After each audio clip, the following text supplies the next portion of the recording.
Welcome to That's What I Call Marketing, the podcast where you will hear from the leading lights in the marketing world and listen to their unique insights. Well, this is our monthly roundup of all things that happened in marketing in July. I mentioned in June that I was kind of out of the marketing bubble with all that was going on in June. And so I don't feel like I noticed a whole lot going on, but I'm well and truly back in the marketing bubble now. Well, a word of thanks. I posted about my experience being made redundant and the impact it has had and honestly still is having on me in the struggle I am having in landing my next full-time role. To everyone who liked, commented, or messaged me about the post, I really appreciate the support. Hopefully someday soon I will get a new job, and when I've taken up a new role, I can repay that generosity and kindness that people have shown to me. In the meantime, I will battle through the applicant tracking systems and automated replies saying someone more suited to the role is being progressed, just not you. So we've so much to get through. So let's get right into it. First thing for me in July was the bold and the beautiful. I've talked a good bit about how bad B2B advertising is, and I do love to celebrate work that is the complete opposite of that, to show that the B does not stand for boring, or as I like to say, mind-numbingly boring. And Google Australia have absolutely nailed us with this piece of work for their ads product. Now, a quick culture stop. Kath and Kim is an Australian sitcom, originally airing on primetime for ABC from 2002 to 2005, and then it went to Seven Network from 2007 to 2022. Now, aside from the television series, the franchise also includes a film, The Kath and Kim Code in 2005, a feature film, Kath and Kim Dorella in 2012, and a short-lived American remake, which ran for 17 episodes in 2008. And it's all set in the fictitious Melbourne suburb of Fountain Lakes. In this piece for Google, lonely, accident-prone, second best friend Sharon, famed for her bold haircut, shows how she has used the Google Ads tool to spread the word about her new enterprise, a hair salon called Bold and Beautiful. Shazza says she's seen a massive uptick in sales since using the ad platform and has been able to bless more customers with a bowl cut of their own. Some of which included famous Aussies such as David Koch, Shazza's icon cricketer Adam Gilchrist, and I saw lots of people, Sherilyn Shackle included, posting about this with their own Shazza bowler cut profile image that seems to be done by Duncan McGrath of Google. I actually commented on Duncan's post a few weeks ago and he shared an article that was in the wonderful MI3 worth checking out. And in it, Duncan talks about the campaign saying we were trying to market to SMBs who are among the most time poor people on the planet. That's an insight that I gathered across years of working with SMBs. They wear multiple hats, they're time poor. It is universal, it is across every single market. So if you're trying to market to SMBs, know this one thing about them.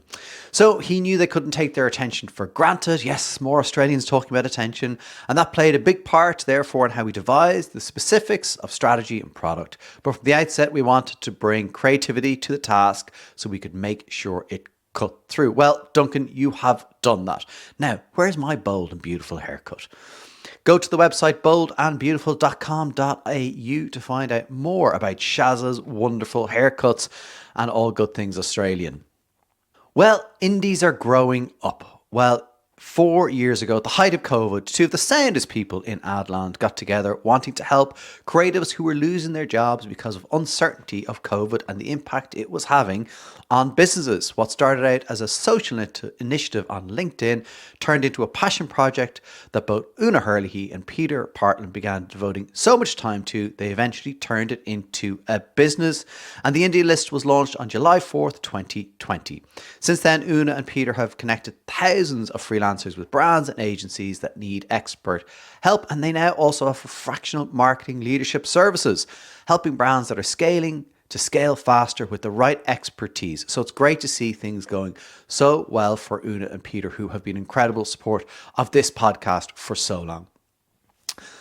Well, is it a city or is it not? Well, some of the best tourism ads have come from Tourism Australia. And maybe I'm biased because I love that country so much, but they are great and work really well. Tourism to places like Australia are probably longer term decisions. So I imagine a bit like B2B with lots of people not in the market. The last campaign, according to System One's website, scored an exceptional 5.6 stars in the United Kingdom and 5 stars in other international markets, as well as impressive short-term spike rating too. This means Tourism Australia can effectively reach audiences at both ends of the marketing funnel. The campaign resonates with those who are considering destinations for a potential holiday, but not all tourism ads can leverage some of the cues that Australia can. So, when you think of Oslo, what comes to mind? Yeah, exactly, me too. Not a whole lot. So I love this piece from Oslo that takes a downcast, humorous look at some of the seemingly bad things about Oslo.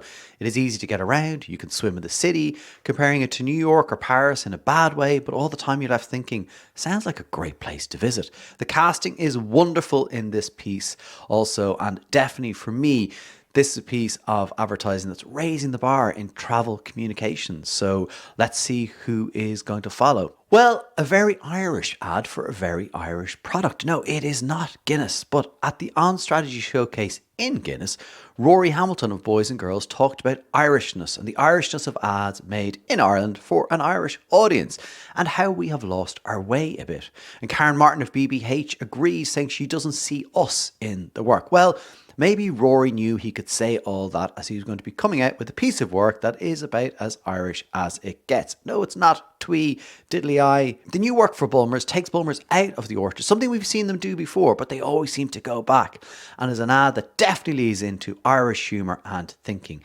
And yes, at the festival scene, one of the cast is drinking water in what must be one of the subtlest nods to responsible drinking ever. Well, let's talk about insurance now. Let's face it, insurance is boring and no one wants to talk about it. No one wants to think about insurance, think about why they need it, think about the situations where they're going to have to make a claim, because they're generally unpleasant situations.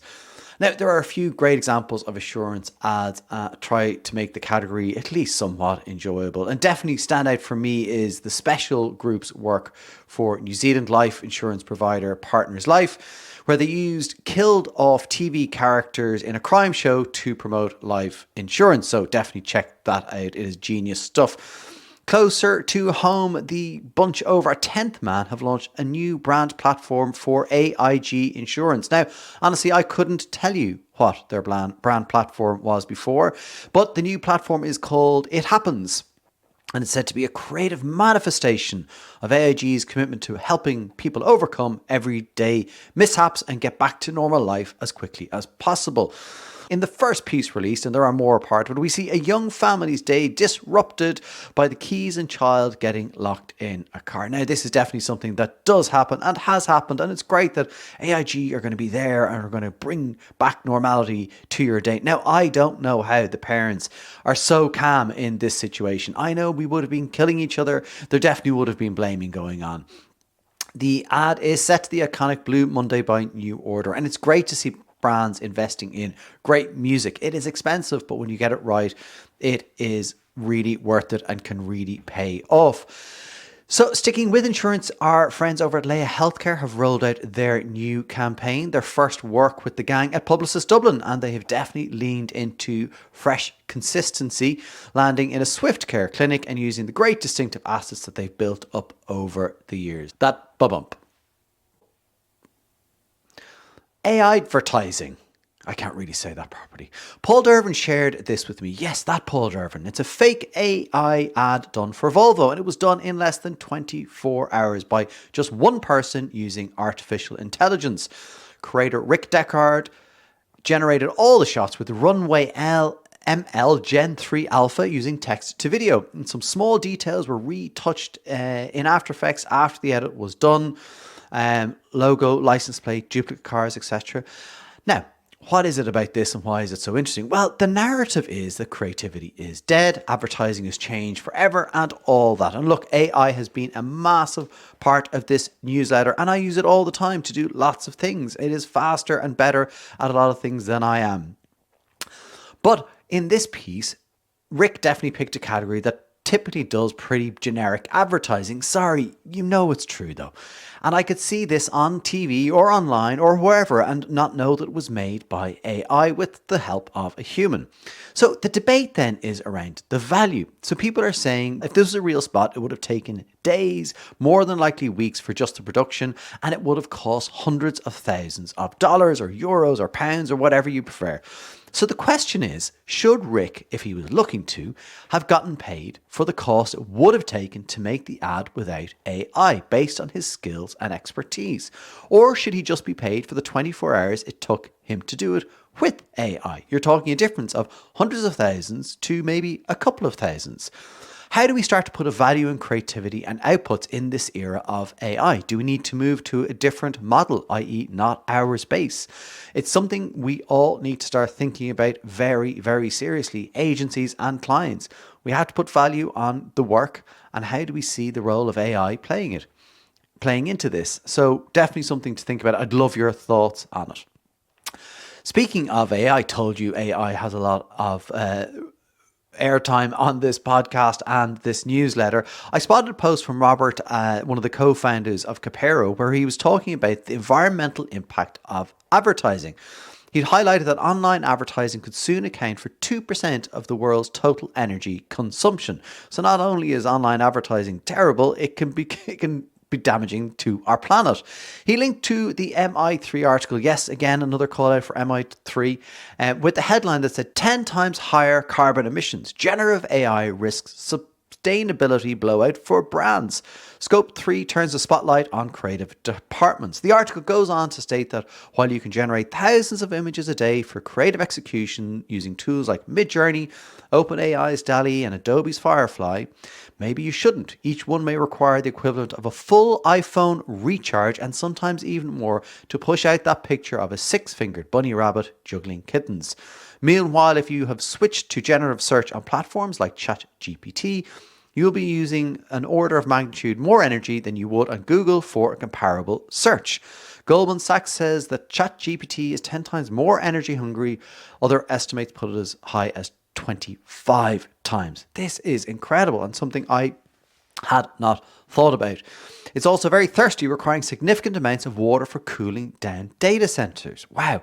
Who is thinking about this? Our brands who are building out and pushing out AI solutions as the market expects. And the more senior marketers I talk to, the more of them are saying we're being asked to think about AI. We're being asked to make sure AI is part of our product solution.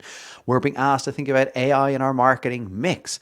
Are we thinking about this impact? Is it even coming up? I suspect little discussion on the issue of the impact of AI and Gen AI on the environment is happening.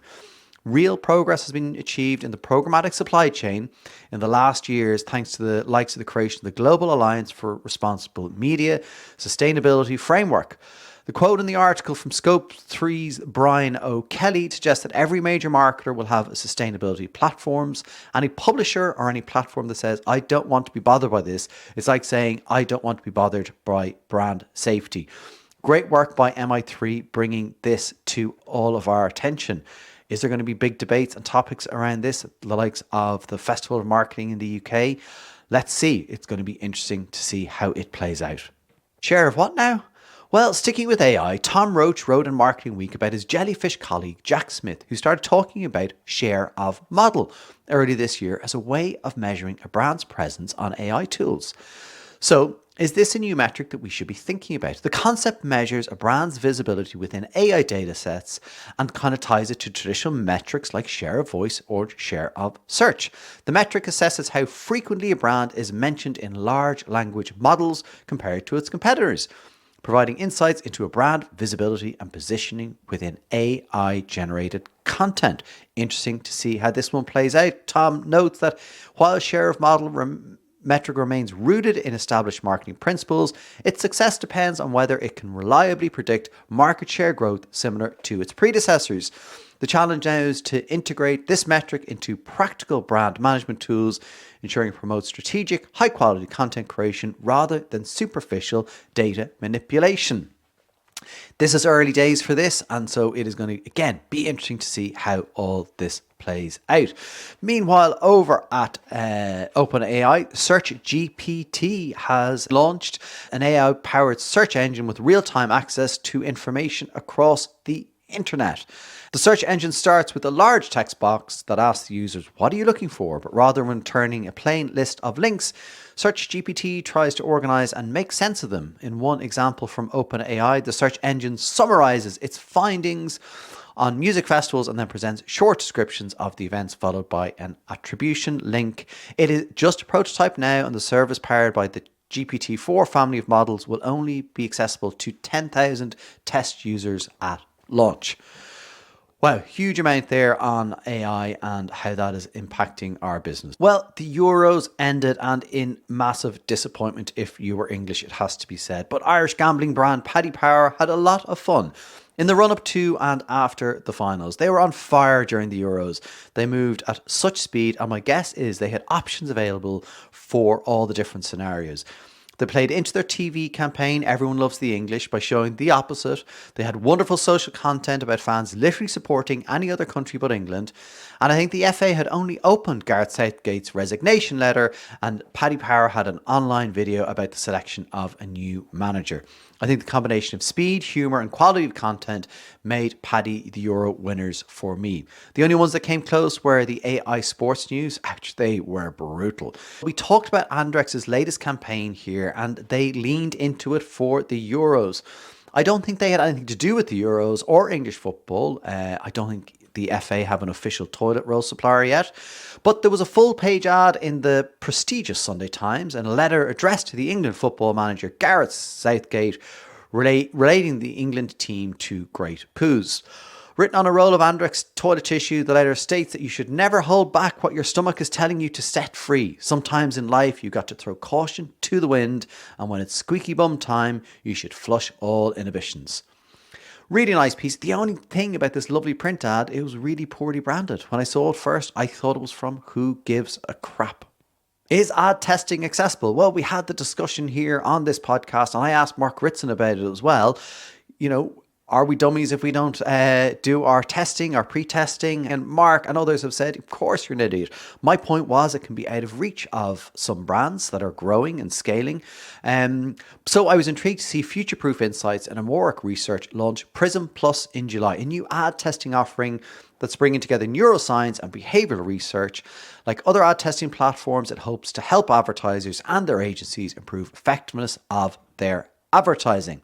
So how will it work, and why do we need the partnership? Well, Future Proof Insights test the advertising using EEG brain imaging and eye tracking, which allows them to quantify the brain activity and the movements of the eyes on a moment-to-moment basis as the audience consume the advertisement.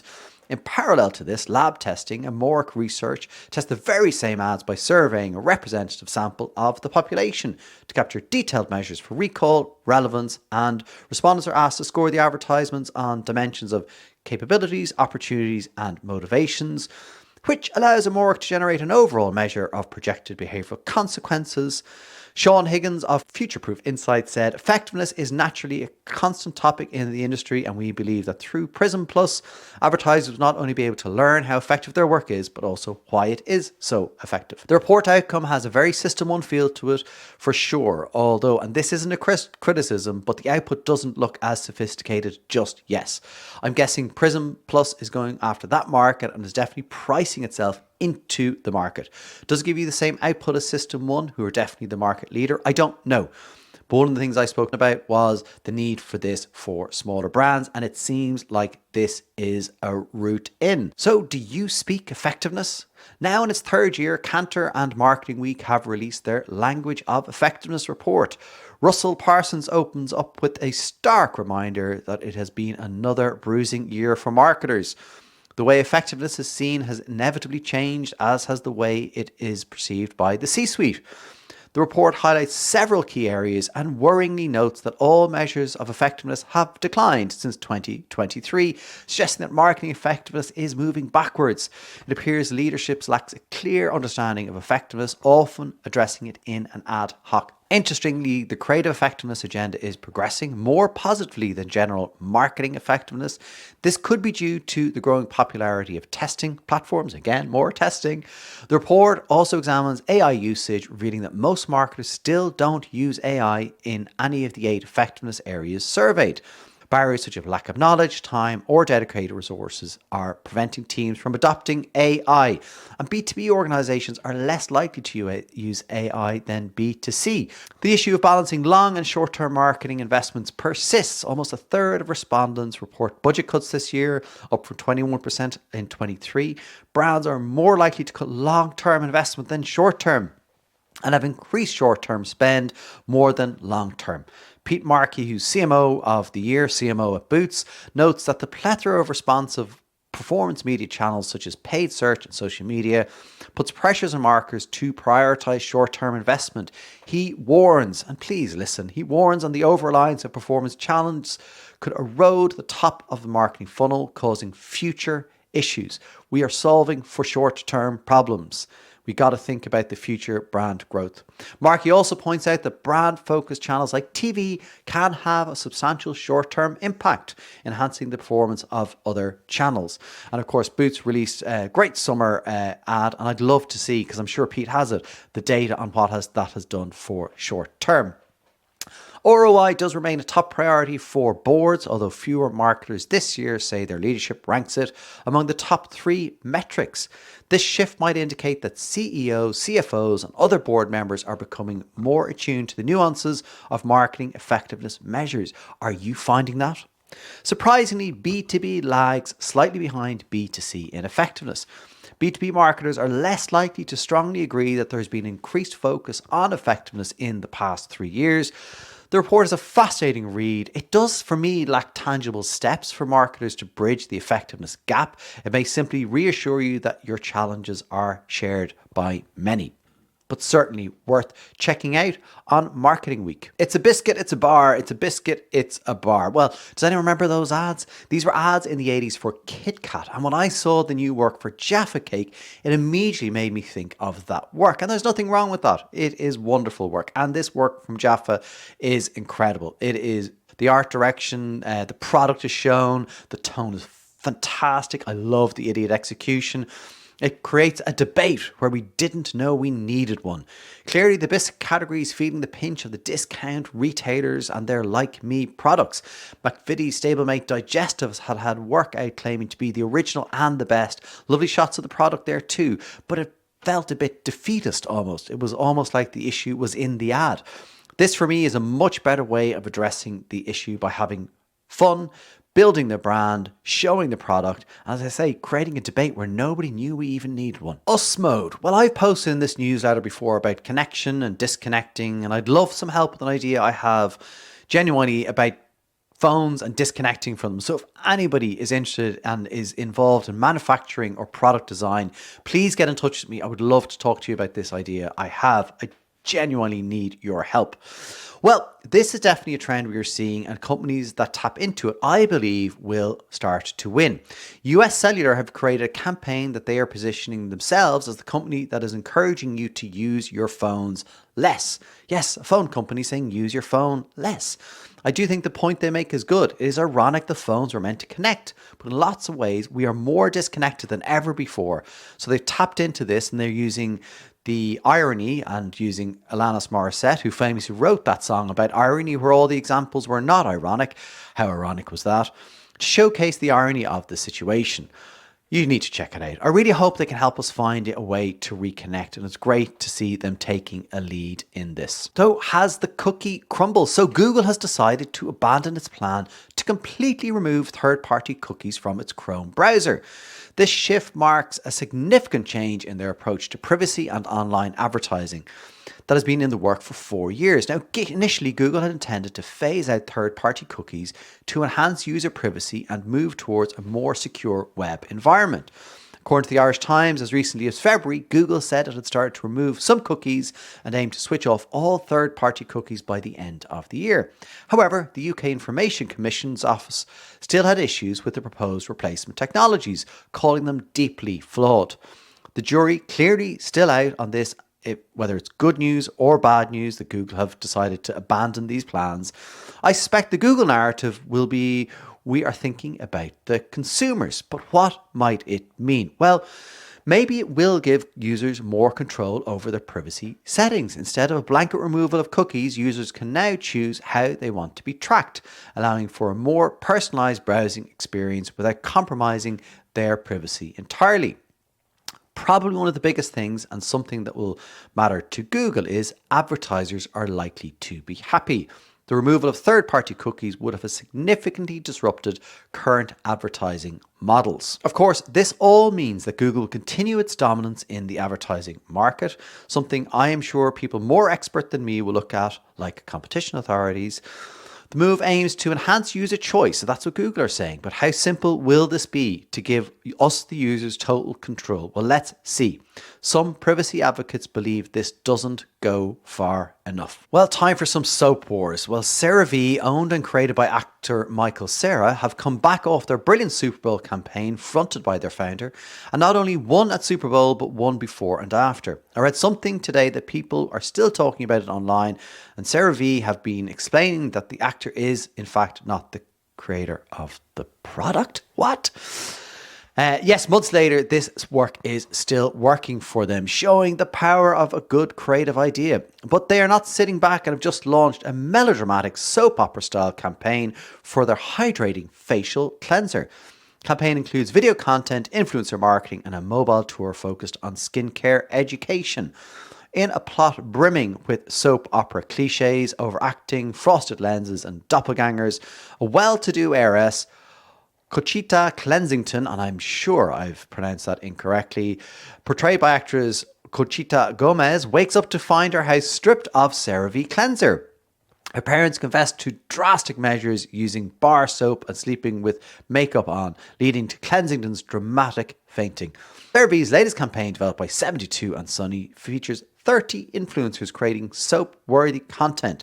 Melanie Vidal, CeraVe's global manager, said, by partnering with talented individuals like board-certified dermatologists, we can effectively reach a Gen Z audience, you know how hard they are to reach, and teach them how to cleanse like a dermatologist while maintaining the signature CeraVe humour that resonates with our audience. It's great to see them leaning into humour. It's great to see them doing new work. And I love the crossover of influencers and advertising.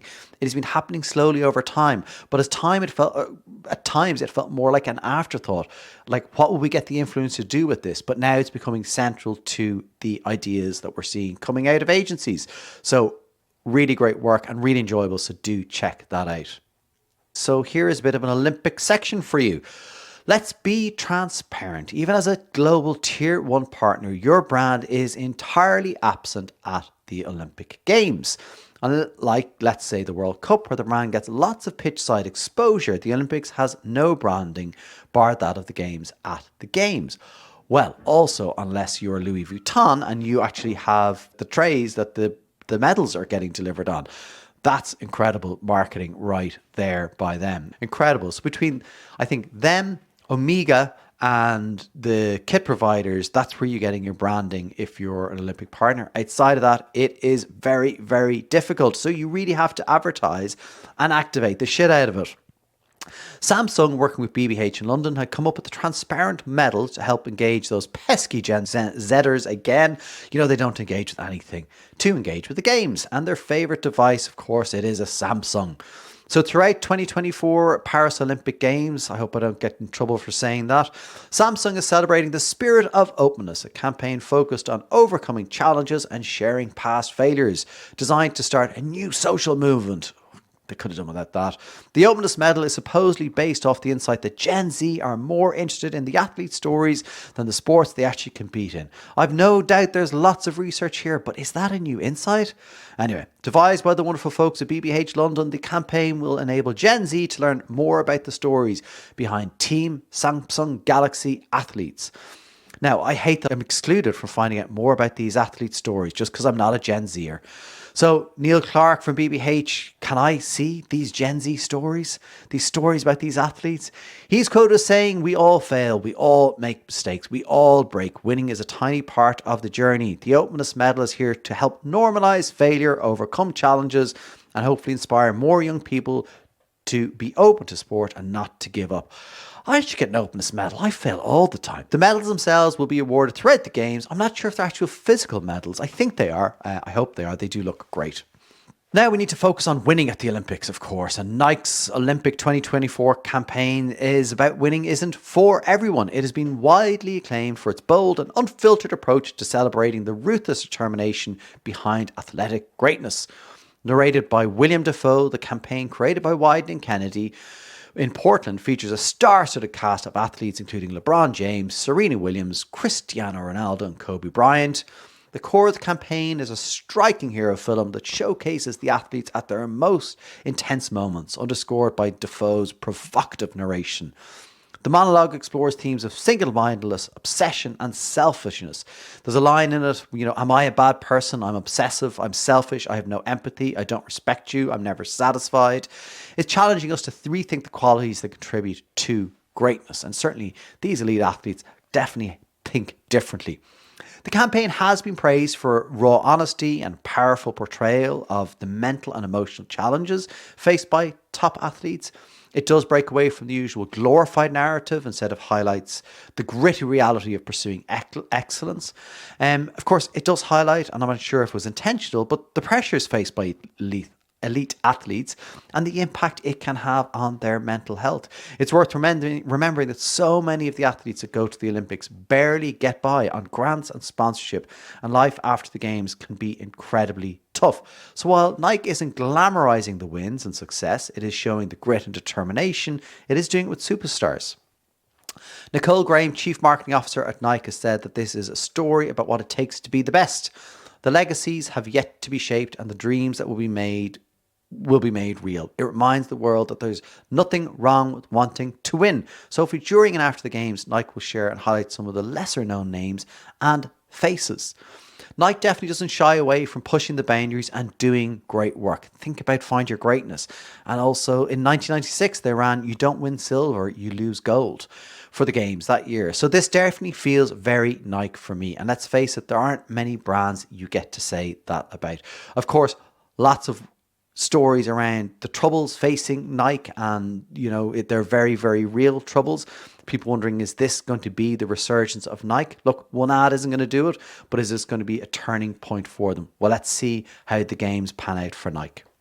Have you ever asked somebody to use your competitor? Well, did you see the work from Heattech in Paris around the Olympic Games? So they operate in a number of major cities in France, and one of the cities is going to come to an absolute standstill this summer. Of course, it came to more of a standstill than people expected. Yes, Paris, millions of tourists are going to arrive in the city for the games, and the city is expecting major travel disruptions with, bus delays, etc., etc. So getting around Paris is going to be a challenge.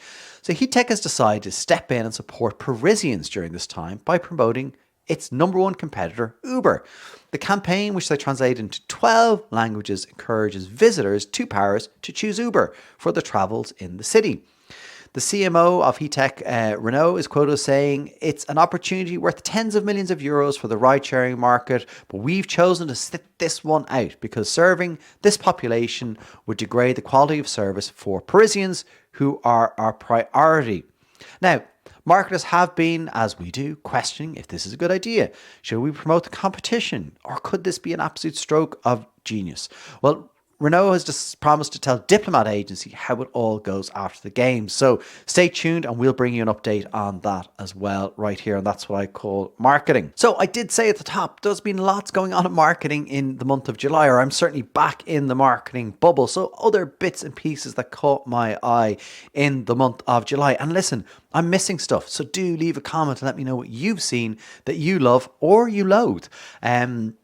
First of all, the Twister Out of Home. So the new, old version, but new version of that Twister movie was out in July, and there was some great out of home special builds. I've talked about it here before. I do love out of home and I love special builds. They are expensive, but really can work. And this one certainly seemed to have taken off. Do you get that? Adidas and Sky Sports. So it's not unusual to see a team sponsored by a sports brand, but I saw that Adidas have signed up to be the clothing partner for Sky Sports Golf. Good move. Interesting move. So VFC don't like the recent KFC ads, but for very different reasons. VFC It's a vegan organisation. They mocked up graffiti versions of the KFC ads, changing the headlines, but it seems it's made people just think more about KFC. And I imagine KFC know that there are some battles they won't win, and that some people just won't love what KFC is about, and VFC is one of those. So I suspect the folks at KFC just ignored VFC. I have mentioned Elf Beauty a few times on this podcast, and after seeing their CMO Corey at Creator IQ, I was enthralled by her presence and her presentation. I've been such a big fan of them since then. That's only a couple of months ago. When you dig into what they do and how they're doing it, it is mind-blowing. I met Corey briefly at that Creator IQ event, literally was, hi, I'm Conor Byrne from That's What I Call Marketing, and Patrick O'Keefe and Corey briefly again at Cannes. And each time I see them, I'm asking them to come on the podcast. I'm sure it will happen someday. But in the meantime, the brilliant John Evans has a wonderful interview with Corey on the Uncensored CMO. So if you haven't had a listen to that, definitely do check it out. Sales in marketing. Well, Essential has been sold. Grace Kite's Magic Numbers has been acquired by Analytic Partners. So really interesting to see those things happening in July. Should the post office run this ad about running? So a student created this Royal Mail ad on Reddit, and it's gone viral. It's so good, and definitely a great recruitment ad for the Royal Mail. Will they use it? Definitely hitting into some more award season time.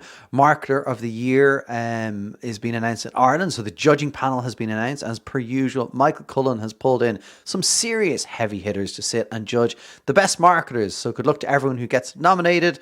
Meanwhile, in the UK, the Brand of the Year shortlist has been announced with Greggs, Lucky Saint, Marks & Spencer's, McDonald's and Octopus Energy are on that shortlist. And just in time, Greggs partners with Monzo Bank to dispense pastries. Maybe around the Marketing Week offices, I don't know. And of course, the IPA Effectiveness Shortlist has been announced in the UK. 28 case studies have been named on the prestigious IPA Effectiveness Award shortlist. The final awards and prizes, including the President's Prize for Next Generation Brand Building, are determined by a panel of client experts led by Nationwide Chief Customer Officer and Chair of Judges Catherine Keogh. Convener of the Judges and Chief Strategy Officer of Ogilvy UK, Joe Arden, said, "This year we had the highest number of entries in 3 decades. Isn't that great to see?" And went on to say, "I'm particularly pleased to see so many first-time brands, agencies and authors on this year's shortlist, including our first ever entry from Pakistan." So the awards are in October, and then key lessons from the awards, including a deep dive into the Grand Prix, will be presented on October 9th. So how can I get myself a ticket to that? Well, we'll see if we can get ourselves over to London and try chat to some of the winners. Marketers on the move. Well, I am looking forward to the day where I can actually add myself to this section. Hey, hopefully someday soon there will be a new role for me. Hit me up if you're looking for an award-winning marketer with international experience who nerds out on marketing. Yes, that's me. But in the meantime, July has been a busy month for some big names in marketing. Former guest of the show, Ellie Norman, landed at Formula E. I had the pleasure of interviewing Ellie when she was heading up marketing at Man United, and you can listen to that interview on this channel. And she has worked at agencies before moving client side, and prior to Man United was at Formula One, where she set up the marketing function and oversaw the transformation of the brand from being seen as she said herself, old billionaires boys club, to being something for the masses. And yes, she oversaw Drive to Survive. That definitely played a huge part in that transformation. In the interview, you can hear her passion for motorsports come through, so it feels like this new chapter for Ellie is definitely where her passion lies. It is, of course, going to be really interesting to see how Ellie builds the Formula E brand. The Dove CMO, Alessandro Manfredi, has left his post after 28 years at Unilever and on the 20th anniversary of Dove's Real Beauty campaign. It's great to see some longevity of CMO tenure. And along with Ogilvy Dusseldorf and London, he was one of the driving forces behind that Real Beauty campaign. Probably one of the first purpose campaigns that we saw, but it wasn't a flash in the pan for Dove. They've been consistent with it for 20 years and consistently have done great work. And it has worked. Real Beauty still stands as one of the most awarded campaigns of the last few decades, having helped the brand grow its customer reach for 10 years. In 2023, Dove fueled the growth of Unilever's personal care, which noted a sales boost of 8.9% for the year and represented 23% of its $64 million turnover. So creativity does work, and longevity in creativity does work. So here we are definitely seeing creativity and commercial success. Only a few weeks ago, Dove won 13 lines at Cannes. And amongst them was the gold line in creative effectiveness, and Unilever was named Cannes Line Creative Marketer of the Year in 2024. It is going to be interesting to see what happens next and where he lands, and hopefully I can bring that to you on That's What I Call Marketing. I have reached out to ask him to join us on the podcast, so let's see what happens there. The LinkedIn marketing team is also on the move. So definitely there's been some big changes at LinkedIn recently, some less public changes than others. But the big news was obviously the departure of CMO Melissa Selcher after 8 years leading marketing. She joined in 2016 as VP of Corporate Comms and was promoted to CMO in 2019, starting in the role in 2020. And in recent weeks, Dallin Shapiro, LinkedIn COO, announced that the marketing team were moving into his team. Now, I've been the first to give out about the narrative of CM roles being dumped, but this does seem like an unusual move from LinkedIn to not replace the CMO role. Now, Shapiro's origins are in marketing, so maybe it makes perfect sense. Hopefully, it is a good move for marketers at LinkedIn. Todd Kaplan has left Pepsi. Yes, in June he announced he was leaving Pepsi as the role of Chief Marketing Officer after spending 17 years at the company, starting out as an assistant marketing manager. Now, I don't know much about Pepsi, but you do seem to see long careers in that organization. Along with Mauro Porcini, who was That's What I Call Marketing's 100th guest, Kaplan led Pepsi's first rebrand in 14 years, creating a new logo and visual identity to help drive brand distinction. Announcing he was leaving, he did indicate he was heading somewhere else, and that somewhere else just happens to be another iconic brand, Heinz. I can't wait to see the Heinz Pepsi collab. Cola flavoured pasta sauce, anyone? Of course, we had some amazing episodes of That's What I Call Marketing in July. We started out the month by finishing off our series with legacy communications, building a legacy. And part 3 was going for gold, and it was about sports sponsorships with Irish Sports GAA, rugby, and also the Irish Olympic team. So great insights. And what was really interesting with that episode was the brands are in very different stages of their sports sponsorship journey. So really interesting, no matter what stage you are of your sports sponsorship journey or just thinking about it, certainly something in that episode for everybody. Of course, we started releasing our Cannes sessions along with Friedman International. So first up was Chidi Akara, who's Chief Product Officer with Huge. Really enjoyable episode with Chidi and fascinating background. We then had Mark Ritson, and as I've said, he is box office Mark Ritson. Then an episode with both Karen Nelson Field, not together, Karen Nelson Field, and she's talking about her new book, her new training course, and just kind of her views on where we are in terms of the landscape. Had such a laugh recording Karen.